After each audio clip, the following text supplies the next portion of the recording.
नमस्ते। आप सभी को मेरी तरफ से तीज की ढेर सारी शुभकामनाएँ। आज मेरा व्रत था, मेरा टाइम भी पास नहीं हो रहा था और ऊपर से भूख भी ज़ोरों की लगी हुई थी। तो फिर लगा क्यों ना मैं आज आपके साथ टाइम पास करूं और कुछ आपके साथ अच्छी-अच्छी टिप्स शेयर करूं। तो आज मैं आपको बताऊंगी कि फास्टिंग क्यों करते हैं, उसके क्या फ़ायदे होते हैं और जब हम फास्टिंग को तोड़ते हैं तो हमें कैसा फूड और क्या लेना चाहिए। फास्टिंग जो है बॉडी को फिजियोलॉजिकल रेस्ट देने का एक बहुत अच्छा तरीका है। इससे क्या होता है कि हमारा फिजिकल और मेंटल दोनों तरोताज़ा हो जाता है।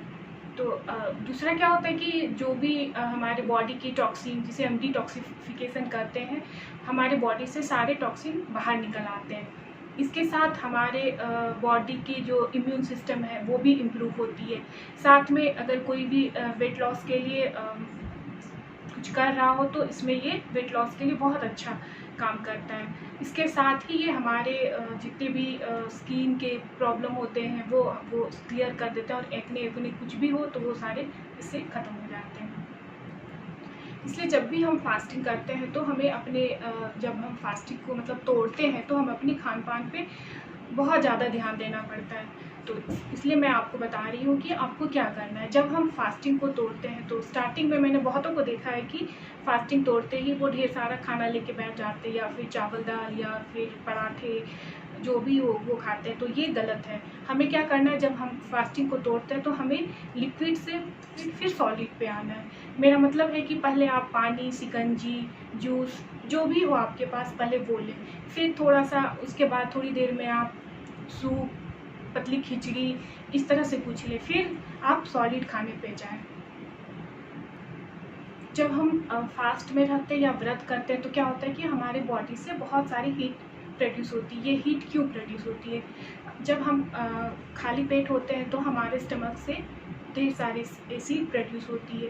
तो इसको हम न्यूट्रलाइज करने के लिए हमें क्या करना होता है, जब हम व्रत को तोड़ते हैं तो उस समय हमें 4-5 बातों की ध्यान रखनी होती है। पहला कि हमें ढेर सारा पानी दिन भर पीना है, मतलब लिक्विड फॉर्म, चाहे आप कुछ भी ले लें लिक्विड फॉर्म में ले। सेकेंड, कुछ ऐसा खाना ना लें जिससे आपको पचने में दिक्कत हो। मेरा मतलब है कि आपके डाइजेशन में प्रॉब्लम हो, जैसे हैवी चना, राजमा, छोले उस तरह के आइटम उस दिन आप अवॉइड करें। तीसरा, स्मॉल फूड लें लेकिन न्यूट्रिएंट से भरा हुआ हो, जो कि डेंस हो, जैसे आप ढेर सारी सब्जियां, फ्रूट्स ये सब लें। और चौथा क्या है कि आप खाना को जब भी नेक्स्ट डे खाएं तो थोड़ा सा चबा चबा के खाएं, ये नहीं कि जल्दबाजी में फटाफट खाना खाएं। और पांचवा ये कि आपको कोई भी नया चीज़ नहीं खाना है। कहने का मतलब ये है कि आपको कुछ भी नया एक्सपेरिमेंट नहीं करना है, क्योंकि उससे क्या होगा कि फिर वो आपके डाइजेशन में प्रॉब्लम होगी। आपको वही खाना है जो आप रेगुलर खाते हैं। और लास्ट में मैं ये बोलना चाहूँगी कि जैसे बॉडी में मैंने बताया था कि बहुत सारे फास्टिंग के दौरान हीट प्रोड्यूस होते हैं, तो उसको न्यूट्रलाइज करने के लिए ऐसी चीज़ लें जो कि हमारे बॉडी में एसिड ना क्रिएट करे या एसिड को प्रोड्यूस ना करें। हम इसके लिए सबसे अच्छा होता है योगर्ट यानी कर्ड।